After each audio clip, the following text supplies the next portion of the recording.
পৃথিবীতে সবাই সমান ভাগ্য নিয়ে জন্মায় না। কেউ সুখে বসবাস করেন, আবার কেউ বা সংগ্রাম করে। কিছু মানুষের জীবন সংগ্রাম যেন শেষ হয় না।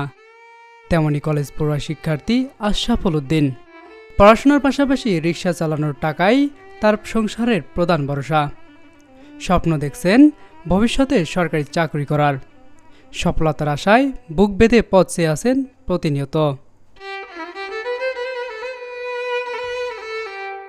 রিক্সা চালানোর আগে আমি লেখাপড়া কন্টিনিউ করতাম, তো আমার ফ্যামিলিতে আমার বাবা অসুস্থ হয়ে যায়, হার্ট ব্লক করার পর থেকে আসলে ফ্যামিলিতেও আমি টাকা দিই। রিক্সা চালাই আমি প্রতি সপ্তাহে 500, 700, 800, 900, 1000 করে ফ্যামিলিতে যেমন পারি মার কাছে বিকাশ নাম্বারে পাঠাই। শেখপাড়ার পাশে ডিএম কলেজ আছে, ওখানে আমি অনার্সে পড়াশোনা করছি রাষ্ট্রবিজ্ঞানে।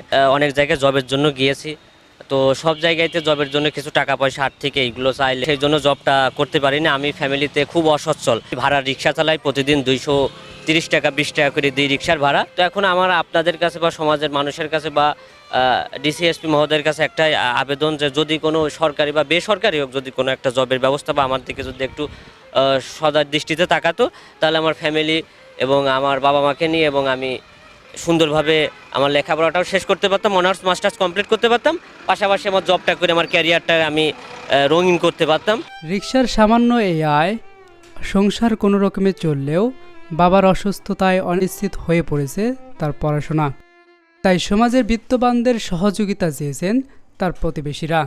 রিক্সা চালায়, নিজেও চলছে এবং পাশাপাশি পড়াশোনা করছে। তো সেই ক্ষেত্রে আমরা যেমন আসলে আমরা চিনি না, তারপরেও ওকে একটা রিক্সা দিচ্ছি যে ও রিক্সাটা নিয়ে চলায়, ও নিজেও চলতে পারে এবং পড়াশোনা করতে পারে। তো আপনাদের মধ্যে যদি এরকম বিত্তমান এলাকায় কিছু মানুষ থাকলে ওকে হেল্প করলে একটা কর্মসংস্থানের ব্যবস্থা হয়। শুনছি ছেলেটা লেখাপড়া করে, অনেক কষ্ট করে রিক্সা চালায় এবং কি সংসার চালায় এবং লেখাপড়ার খরচ এই রিক্সার উপর থেকে তার আর কি রোজগার। তো মোটামুটি সে অনার্সে পড়ছে। যদি এখন এলাকার কোনো বিদ্যমান লোক যদি তার পাশে এসে দাঁড়ায়, আমার মনে হয় যে তার ফ্যামিলির সচ্ছল হবে এবং কি তার লেখাপড়াটা কন্টিনিউ করতে পারবে। সব লড়াই একাই জয় করা যায় না, তাই তিনি হাত বাড়িয়েছেন সমাজের বিত্তবানদের দিকে। একটু সহায়তা পেলে পড়াশোনার মনোযোগ দিতে পারবেন বলে জানান তিনি। Rezaul Karim, news desk, Asian television.